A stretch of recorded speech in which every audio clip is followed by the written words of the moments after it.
আমাৰ যিখিনি চৰাইদেউ আৰু শিৱসাগৰ জিলাৰ স্কুলৰ ছাত্ৰ ছাত্ৰী আছে তেখেতসকলক আমি বিনামূলীয়া ইউনিফৰ্ম দিছিলো কিন্তু এতিয়া ইউনিফৰ্ম বিলাক নিশ্চিতভাৱে ভাল হৈ থকা নাই অহা এসপ্তাহৰ ভিতৰত আমি প্ৰতিখন স্কুল মেনেজিং কমিটি আকৌ এবাৰ ল'ৰা ছোৱালীৰ ইউনিফৰ্ম যাতে প্ৰস্তুত কৰিব পৰা যায়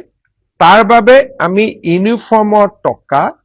আকৌ এবাৰ মুকলি কৰি দিম অৰ্থাৎ আগতে যি ইউনিফৰ্মৰ পুঁজি পালে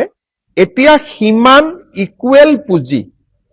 আমি আকৌ এবাৰ মুকলি কৰি দিম যাতে আমাৰ বিদ্যালয়ৰ ছাত্ৰ ছাত্ৰীসকলে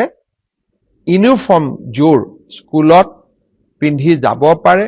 যাৰ ইউনিফৰ্ম নষ্ট হ'ল তেওঁলোকৰ যাতে কোনো অসুবিধা নহয় ইয়াৰ উপৰিও আমি সিদ্ধান্ত লৈছো যে অহা 1 তাৰিখৰ পৰা আমি বিদ্যালয়সমূহলৈকে পুনৰ এবাৰ বিনামূলীয়া পাঠ্যপুথি প্ৰেৰণৰ কাম আমি হাতত ল'ম অৰ্থাৎ আগতে এবাৰ বিনামূলীয়া আমি পাঠ্যপুথি দিছিলো পাঠ্যপুথিবিলাক বেয়া হৈ গ'ল এতিয়া আমি আকৌ এবাৰ ৰিপিট আমি পাঠ্যপুথি বিতৰণ কৰিম দ্বিতীয়তে শিৱসাগৰ আৰু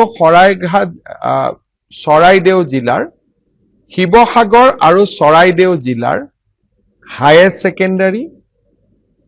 পঢ়ি থকা ছাত্ৰ ছাত্ৰীসকলক আমি এককালীন কিতাপ পত্ৰ কিনিবৰ বাবে 1000 টকাকৈ দিম যিসকলে BA BSc পঢ়ি আছে তেওঁলোকক আমি কিতাপ পত্ৰ কিনিবৰ বাবে এককালীন আমি 3000 টকাকৈ আকৌ দিম আৰু যিসকলে পোষ্ট গ্ৰেজুৱেট পঢ়ি আছে শিৱসাগৰ আৰু চৰাইদেউ জিলাৰ তেখেতসকলক আমি 5000 টকাকৈ কিতাপ কিনাৰ বাবে আমি আগবঢ়াম